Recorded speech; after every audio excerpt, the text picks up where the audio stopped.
Assalamualaikum warahmatullahi wabarakatuh. Selamat pagi anak-anak kelas 7 semuanya. Pada pagi hari ini kita akan mempelajari IPS dengan materi letak dan luas wilayah Indonesia. Sebelumnya kita lihat tujuan pembelajarnya. Yang pertama, menunjukkan unsur-unsur atau komponen peta. Yang kedua, menjelaskan letak Indonesia secara astronomis. Yang ketiga, menjelaskan letak Indonesia secara geografis. Yang keempat, menjelaskan letak Indonesia secara geologis. Yang kelima, menjelaskan dampak letak Indonesia terhadap aspek ekonomi, sosial, dan budaya. Yang keenam, menjelaskan luas wilayah Indonesia. Dan yang ketujuh, menjelaskan batas wilayah Indonesia. Oke, kita lanjut. Satu, pemahaman ruang Indonesia melalui peta. Yang pertama, kita lihat dulu pengertian peta. Yang kedua, komponen peta. Yang ketiga, letak dan posisi geografis Indonesia dan dampaknya bagi kehidupan. Baik, kita lanjut. Pengertian peta adalah gambar permukaan bumi pada suatu bidang datar dengan skala tertentu. Itu adalah pengertian peta. Kemudian kita lanjut, komponen atau unsur-unsur peta. Terdiri dari yang pertama, judul peta. Judul peta biasanya diletakkan di tengah-tengah pada bagian atas. Yang kedua, garis koordinat atau garis astronomis. Garis astronomis adalah garis lintang dan garis bujur. Yang ketiga, skala. Skala adalah perbandingan jarak di peta dengan jarak yang sebenarnya di lapangan. Yang keempat, legenda. Legenda adalah keterangan simbol-simbol yang terdapat pada peta. Yang kelima, orientasi atau mata angin adalah menunjukkan arah utara, selatan, barat, dan timur. Yang keenam, simbol. Simbol adalah mewakili objek-objek yang ada di permukaan bumi. Yang ketujuh, lettering. Lettering adalah tulisan-tulisan atau angka-angka yang terdapat pada peta. Yang kedelapan, sumber peta. Sumber peta adalah orang atau lembaga yang mengeluarkan peta tersebut. Dan yang kesembilan adalah garis tipi peta. Garis tipi peta adalah garis merupakan untuk tempat mengelilingi daripada peta yang dibuat. Oke, kita lanjut. Cara membaca skala peta. Contoh, skala peta X 1 berbanding 2 juta.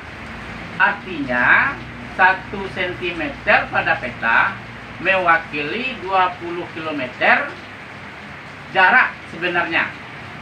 1 km sama dengan 100.000 cm.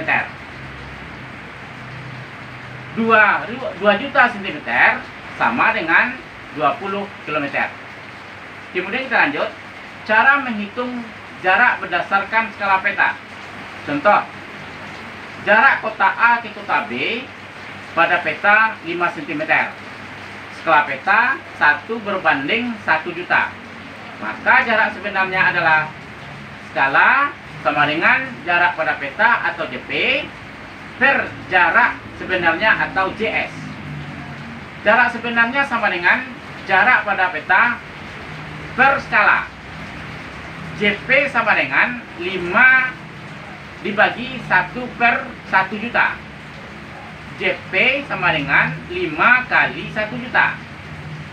JP sama dengan 5 juta. JP sama dengan 50 km. Jadi jarak kota A ke kota B adalah 50 km. Kita lanjut. Letak dan posisi geografis Indonesia melalui peta dan pengaruhnya bagi kehidupan. Kita lanjut. 1. Letak Indonesia. A. Letak geografis. B. Letak astronomis. C. Letak geologis. Kita bahas satu-satu. Letak geografis adalah letak suatu wilayah berdasarkan kenyataan atau sebenarnya di permukaan bumi. Letak geografis Indonesia berada di antara dua benua, yaitu benua Australia dan benua Asia, dan terletak di antara dua samudra, yaitu Samudra Hindia dan Samudra Pasifik. Letak geografis Indonesia juga berbatasan dengan negara lain, seperti sebelah utara berbatasan dengan Malaysia, Singapura, dan Filipina.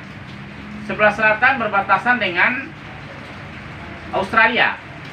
Sebelah barat berbatasan dengan Samudra Hindia. Sebelah timur berbatasan dengan Papua Nugini. Kita lanjut. Apa dampak letak geografis Indonesia? Adalah A. Pembagian musim di Indonesia. Ada musim kemarau, ada musim penghujan. B. Kondisi iklim Indonesia. Ada iklim tropis, ada iklim laut, ada iklim musim. C. Hubungan politik Indonesia. Contoh, Indonesia tergabung dalam organisasi ASEAN. D. Aspek sosial budaya. Indonesia, banyaknya budaya masuk ke Indonesia. E. Aspek ekonomi. Aspek ekonomi adalah adanya jalur perdagangan. Dan yang terakhir, pariwisata di Indonesia. Kita lanjut. Letak astronomis adalah letak suatu wilayah berdasarkan garis lintang dan garis bujur. Letak astronomis Indonesia adalah 6 derajat lintang utara sampai 11 derajat lintang selatan, dan 95 bujur timur sampai 141 derajat bujur timur. Apa dampak letak astronomis Indonesia? Yang pertama, Indonesia memiliki iklim tropis. Yang kedua, Indonesia memiliki curah hujan yang tinggi. Yang ketiga, Indonesia memiliki tanah yang subur. Yang keempat, Indonesia memiliki keanekaragaman flora dan fauna. Dan yang kelima, Indonesia terdiri dari 3 daerah waktu, yaitu WIB, WITA, dan WIT. Apa tuh WIT? Waktu Indonesia bagian barat, WITA Indonesia bagian tengah, dan WIT Indonesia bagian timur. Kita lanjut. Yang ketiga, letak geologis. Letak geologis adalah letak suatu wilayah berdasarkan struktur batuan di permukaan bumi. Letak geologis Indonesia ditandai oleh 3 hal. Yang pertama, Indonesia dilalui oleh 2 pegunungan besar, yaitu pegunungan Sirkum Pasifik dan Sirkum Mediterania. Yang kedua, Indonesia berada di pertemuan 3 buah lempeng, yaitu lempeng Indo-Australia, lempeng Laurasia, lempeng Pasifik. Yang ketiga, Indonesia terletak 3 buah dangkalan, yaitu dangkalan Sahul, dangkalan Sunda, dan dangkalan peralihan. Terlanjut. Dampak letak geologis Indonesia adalah memiliki banyak gunung api. Yang kedua, pembagian laut. Yang ketiga, memiliki tambang mineral. Yang keempat, sering terjadi gempa. Yang kelima, tanah yang subur. Lanjut, yang kedua, luas Indonesia. Luas Indonesia terdiri dari daratan dan perairan. Daratan luasnya 1.922.570 km persegi sangkar. Luas perairan 3.257.483 km. Bila ditotal, luas wilayah Indonesia itu adalah 5.180.053 km persegi sangkar. Batas wilayah Indonesia laut adalah 1. Batas laut teritorial, yaitu 12 mil laut. 2. Batas landasan kontinen, memiliki kedalaman lebih kurang 200 mil. Yang ketiga, zona ekonomi eksklusif atau ZEE, yaitu wilayah laut sejauh 200 mil. Oke, anak-anak, itulah pelajaran kita hari ini. Kalau ada pertanyaan, boleh ditanyakan. Baik, untuk hari ini hanya sampai di sana saja dulu. Bapak sudahkan. Assalamualaikum warahmatullahi wabarakatuh. Selamat pagi.